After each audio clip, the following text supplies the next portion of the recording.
Humans are drawn to what frightens us. We can't help it. It's in our nature. Sure, we all have our different reasons for it. Some people love the adrenaline rush. Some people want to prove something to themselves. Some people are just morbidly curious. But ultimately, it's just a fact of our biology, even if we don't realize it. It's why we love horror movies, haunted houses, and, of course, scary stories. It's why you're reading this right now. I have thalassophobia. For the unacquainted, thalassophobia is a fear of deep waters, the sort you might find in a large lake or an ocean. As a child, I struggled even to look at photos of deep, empty water without gagging. Thalassophobia manifests differently in different individuals. Some people are scared of drowning, some worry about shark attacks, and some simply hate the idea of being in a place where you can be surrounded by nothing but empty water for miles and miles. For me, though, thalassophobia is a fear of the unknown. I'm not afraid of the water, the loneliness, or any of the creatures that inhabit it. Instead, I'm afraid of what might be there. In a place so large, anything could be lurking beyond the range of the camera. Unfathomable monsters hiding just past our field of view. I'm not afraid of what we know is there. I'm afraid of what we don't. Given what I've just explained, I hope you can understand why I decided to become a marine biologist. I've had to justify it to friends and family dozens of times since I announced my chosen career path. It seemed so illogical to them, knowing how deeply I hated the ocean, that I would choose one of the only career paths that would force me into it. But to me, it seemed perfectly sane. After all, the only way to combat the unknown is to further our understanding. Studying the ocean, to me, was a way of facing my fear, of conquering it. What I don't understand yet is that there are some unknowns that are too great to be beaten. After all, we evolved a sense of fear for a reason, and sometimes chasing after that fear can get you hurt. But we'll get to that. I work in the CETO research station. You probably haven't heard of it, unless you happened to work on the project during the design process. The company I work for, Aquatech, is still relatively small, and we've been trying to keep news of the station under wraps while still in the testing phase. CETO is a state-of-the-art underwater research facility, the likes of which has never been seen before. You may be familiar with the Aquarius Reef Base, the only other facility that has ever come close to CETO's brilliance. In terms of layout, the two are similar.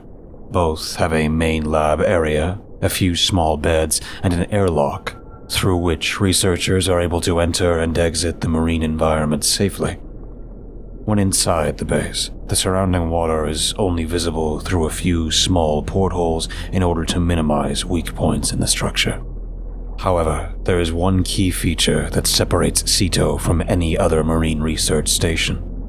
Most facilities either float atop the water, like those on boats, or sit on the seabed beneath the surface, like Aquarius. CETO, however, does neither. Instead, using an ingenious device somewhat like a fish's swim bladder, the station maintains itself at a steady 40 meters below the ocean's surface. It is this device that makes CETO so special, and this device that allows the base to study an as yet largely inaccessible landscape, the open ocean.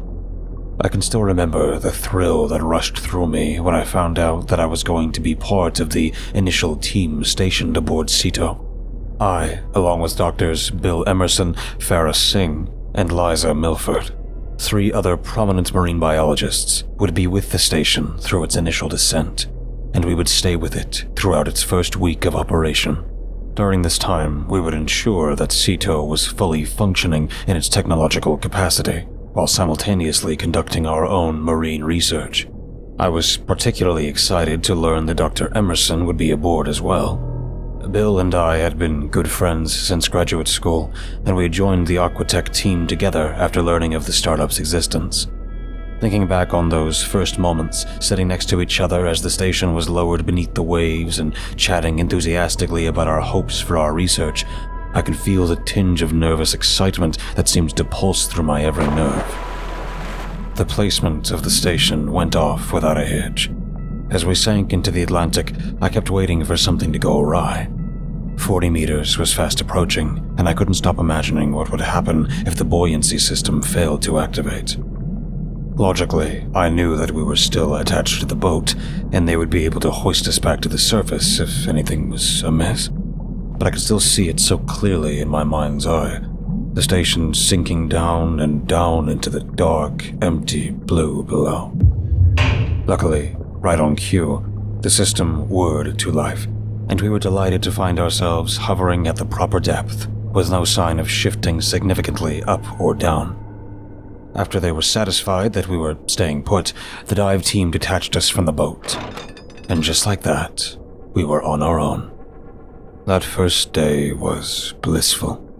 We were all still high on the situation's successful launch, and we spent those initial hours exploring the tiny space, testing out the dive equipment and preparing our research plans for the upcoming week. As the days drew to a close, I remember feeling very tired and slightly nauseated. I chalked it up to the sudden change in environment and the excitement of the day, and I went to bed that night, ready to begin my research the next day. Unfortunately, it was not to be. I woke the next morning feeling generally awful, with a bad headache, a low-grade fever, and chills. Of all the places to come down with the flu, I would place a submerged research station among one of the worst. Not only did I have to deal with my symptoms while trapped with 3 other people in a space roughly the size of a trailer, but I was now facing the prospect of having to spend my entire week aboard the station cooped up in my bunk, with no time for any of the research that I had come here to conduct. I spent most of that second day moping around, holed up either on my uncomfortable cot or in the station's single small bathroom. Using our satellite internet system, we had updated the mainland's team on my condition, but they informed us that due to the difficulty and cost of sending a retrieval team, they would only come and pick me up if my condition worsened considerably or other crew members became ill. My fellow researchers tried to sympathize with me, but they were largely preoccupied with their own blossoming research projects, and though they tried to hide their excitement from me, it still stung to watch them go out on dives, return with samples, and perform lab analysis, all while I was laid out on my bed feeling like a dead slug. That evening, however, Bill called me over to the monitor desk, saying that he had something to cheer me up. I just barely managed to sling my all-too-heavy limbs over the side of my bunk and trudged my way over to him, my fevered brain grumbling bitterly at my sudden movement. However, all complaints were momentarily wiped from my mind as I saw what he was pointing at. The control panel, along with several other small screens displaying various information about Cito's systems, had a small sonar display. It's the kind you always see in the movies, with a spinning green line in shaded areas indicating any objects nearby. Since we were suspended in the ocean, we would ordinarily not expect to see much in the way of shading, save for the occasional passing school of fish. The thing that Bill was indicating, however, was not behaving like a school of fish. Fish typically create a fast-moving blob that constantly changes shape as the individual fish move around. This shape seems to hardly move at all. It rested right on the border of the sonar's detection range, partially cut off by the edge of the display, and it seems to have consistent edges, like it was a single, solid object. "What is it?" I remember asking. "I think it's a whale," he says. "Only one? Shouldn't it be with a pod?" "I mean, they could still be out of range, but yeah, I think it's just one." "Why?" "You ever heard of the 52 Hertz whale?" Yeah, sure, but those recordings were taken in the Pacific. You think that whale somehow managed to get around Cape Horn?" "Obviously it's not the same whale. but it sure looks like a whale, doesn't it? You know what's even better? Our hydrophones got to it." He grinned enthusiastically. "You want to listen?" I nodded as quickly as my throbbing neck would allow me, and he pulled up the recording and pressed play. The audio's signature definitely looked like whale song, and for the most part, it sounded like it too. But I could hear why he'd drawn the comparison to the 52 Hz whale. The size of the splotch on the sonar screen suggested a very large whale, likely a blue whale, if that's really what it was, but the song definitely didn't sound completely like that of a blue whale. Unlike 52 Blue, it wasn't like it was consistently higher or lower pitched than what you would expect. Instead, it seemed to move erratically between many frequencies, speeding up and slowing down at odd intervals. It sounded like something trying very hard to sound like a whale. As this thought occurred to me, I shivered, feeling some of that familiar childhood fear start to bubble up in my stomach. "It's kind of creepy." He laughed and shooed me away, saying that I should go get some rest. Tired as I was, I struggled to get sleep that night. I just kept hearing that sound in my head and imagining the thing that could be making it, waiting out there in the dark, empty sea. The next day was much the same. My illness had worsened, and the day passed in a blur of delirium.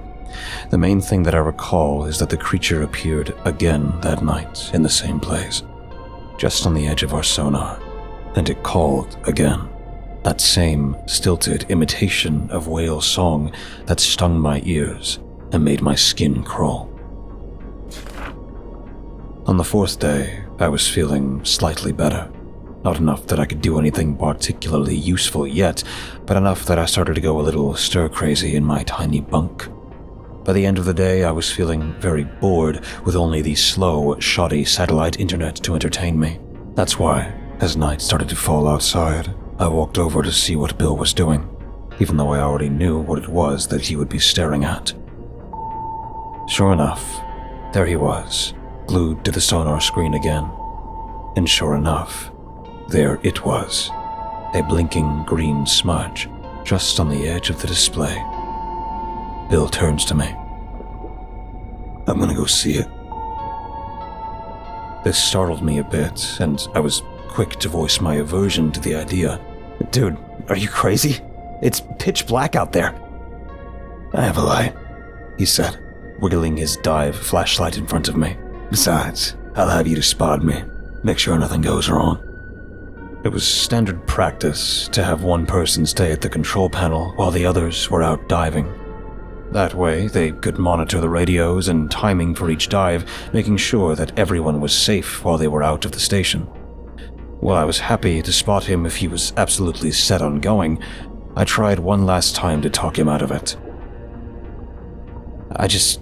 I really don't think it's a good idea," he groaned. "Come on, man. Really? It's not like it's anything dangerous. Worst that can happen is that I show up there and find a big old pile of garbage or something. And if it is a whale, it might be asleep.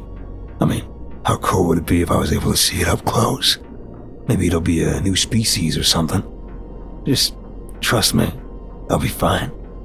With that, he strode out of the control room and towards the airlock. I sighed and settled into the cramped chair. As he readied himself for the dive, he joked into the mic about a ghost whale that was going to eat him the moment he stepped out of the station. I yawned, listening as the airlock did its automated pressurization, and for just a moment, I let my eyes slip closed. God, I'm such a horrible scientist, a horrible friend. I guess I didn't realize just how sick I still was, how fatigued my illness had made me. But that's no excuse. I fell asleep. I don't know if things would have turned out differently if I hadn't. Maybe I couldn't have done anything anyway. But I woke to the sound of speaking in my ear. I was horribly disoriented and groggy, with no idea of how long I'd been asleep. My back was sore from the uncomfortable sleeping position, and my mouth was horribly dry. As I struggled to get my bearings, I heard the voice again. Dude. Oh, God, Bill, I'm so sorry. I think I fell asleep. Hey, man, it's okay. It's totally fine. I'm alright. But you gotta come and see this. What? The whale. Dude, it's nothing like I've ever seen. I can't even begin to describe it. It's gonna be the find of the century. You have to come and see. I was much more alert now, and I was better able to focus on what Bill was saying. I'm not sure I should do that. Can you just come back in and tell me about it? No, seriously, it's incredible. Sing and Milford are already out here. You have to come see for yourself. Don't you want to have any fun while we're stationed out here? Come on, just come outside. Come outside. I'll admit, he'd seriously started to convince me for a minute there. I was strongly considering grabbing a flashlight and a scuba suit and joining him, abandoning my silly, irrational fear. But something about that last thing he said gave me a pause. And as I started to think it all through again, I felt a jolt of horror shoot up my spine. Come on, dude. Just come out here. I turned my head to look at the display on the wall next to me. This one was meant to monitor activity in the airlock, logging when people entered and exited the station. We mostly used it to monitor dive times, ensuring that no one was out longer than the 30-minute window of oxygen time in which diving could be safely performed, allowing for decompression and recompression times in the airlock. The screen showed Bill's initial departure from the station, around 9:45 p.m. It also showed Singh and Milford leaving about 10 minutes later. None of them had re-entered the station yet. Come outside. The screen also showed how long each of the divers had been out. The dive time flashed, big and red, right next to each airlock opening time. Come on. It's so cool. I guess I'd been asleep longer than I thought. I mean, by all accounts, what I was seeing was impossible. But there's no reason that this system should be malfunctioning. Not when it had been working perfectly fine the whole time we'd been down here so far. It said that the divers had been out there for 6 hours. I peeked through the doorway to the sleeping quarters, and sure enough, all the others' bunks were empty. I stared in terrified disbelief at the screen again. Even stretched to its limit, the oxygen in those tanks could only last 45 minutes, at the absolute maximum. If what I was seeing was real, if it wasn't some sort of dream or horrible hallucination, then my friends were dead. And whatever it was that was speaking to me through the radio couldn't be Bill. Come and see. That awful, distorted voice crackled in my earpiece again, and I threw it to the floor. I dry heaved, my stomach starting to fail me as my eyes flickered to the sonar scanner. Christ, the whole thing was glowing green. The whole thing. Whatever it was that was out there was enormous. Bigger than the station, bigger than a blue whale, bigger than anything we've ever discovered before. And it was right outside. I ran for the bathroom, the urge to vomit becoming stronger by the second. Before I got there, though, I made the mistake of looking through the small porthole that was visible through the doorway to the sleeping quarters. It was dark. Of course, you'd expect it to be dark, given that it was still the very early hours of the morning, but I don't really know how I knew. But I could tell that it wasn't the right kind of dark, you know? It wasn't like I was looking out in the dark waters of the nighttime ocean. It was like I was looking at something blocking the window. I spent the rest of the night and a good part of the morning curled up on the bathroom floor, heaving into the small toilet and sobbing uncontrollably. By the time I'd pulled myself together and gathered the courage to peek out of the bathroom door, it was almost midday. The flicker of relief I felt when I saw the clear, bright ocean through the porthole was small, but it was enough to pull me out of my hiding spot and force me to take action. I contacted Aquatech, telling them that there had been a terrible accident, that all my colleagues had been killed. I told them that I needed to be retrieved as fast as possible, and they said that they would have a rescue team out to me within the day. As I'm posting this, I'm still inside Sito. I'm hoping that whatever shred of internet I have out here will let me get this to you. I just need to make sure that you get this warning, that you don't make the same mistakes that I have. Sometimes, fear is justified. Sometimes, you should listen to that creeping feeling in your gut. Don't investigate that strange noise. Don't go out looking into those woods. And, for God's sake, don't assume that you know what that thing is, no matter what you think it looks like.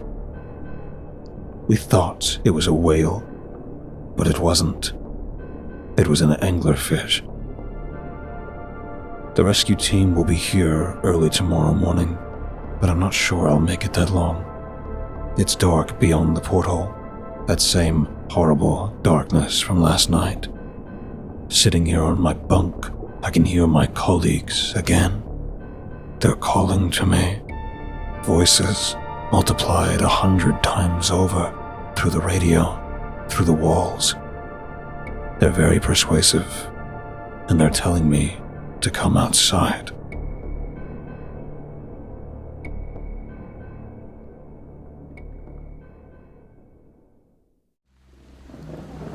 Thank you for listening and delving with me into the dark together. Please remember to leave a thumbs up and subscribe if you feel so inclined. The more engagement this video gets, the more YouTube will push my content to others. Thus, the following will grow. All stories read in this channel will be available on Spotify, iTunes, and just about everywhere else. Links in the description. Thank you for listening and feeding the cause. We'll be seeing you